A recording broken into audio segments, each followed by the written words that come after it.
సంఖ్యాకాండము 33వ అధ్యాయము. హరాదాలో నుండి బయలుదేరి మకెలోతులో దిగిరి. మకెలోతులో నుండి బయలుదేరి తాహతులో దిగిరి. తాహతులో నుండి బయలుదేరి తారహులో దిగిరి. తారహులో నుండి బయలుదేరి మిత్కాలో దిగిరి. మిత్కాలో నుండి బయలుదేరి హష్మోనాలో దిగిరి. హష్మోనాలో నుండి బయలుదేరి మొసేరోతులో దిగిరి.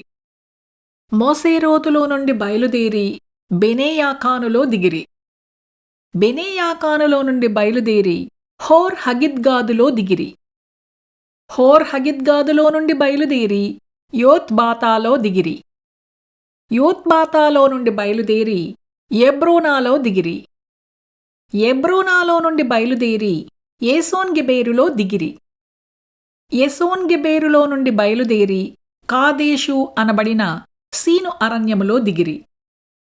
కాదేశులో నుండి బయలుదేరి ఎదోము దేశము కడనున్న హోరు కొండ దగ్గర దిగిరి. యెహోవా సెలవిచ్చిన ప్రకారము యాజకుడైన అహరోను హోరు కొండనెక్కి ఇజ్రాయేలీయులు ఐగుప్తు దేశములో నుండి బయలుదేరి వచ్చిన 40వ సంవత్సరమున 5వ నెల మొదటి దినమున అక్కడ మృతి నొందెను. అహరోను 123 ఈడు కలవాడై హోరు కొండ మీద మృతి పొందెను. అప్పుడు దక్షిణ దిక్కున కానాను దేశమందు నివసించిన అరాదు రాజైన కనానీయుడు ఇజ్రాయేలీయులు వచ్చిన సంగతి వినెను.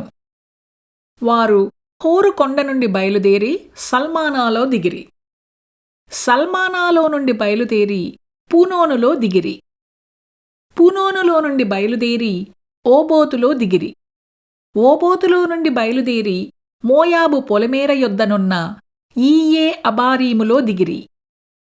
ఈయే అబారీములో నుండి బయలుదేరి దీబోనుగాదులో దిగిరి. దీబోనుగాదులో నుండి బయలుదేరి అల్మోను దిబ్లతాయీములో దిగిరి. అల్మోను దిబ్లతాయీములో నుండి బయలుదేరి నేబో ఎదుటి అబారీము కొండలలో దిగిరి. అబారీము కొండలలో నుండి బయలుదేరి ఎరికో దగ్గర యోర్దానుకు సమీపమైన మోయాబు మైదానములలో దిగిరి.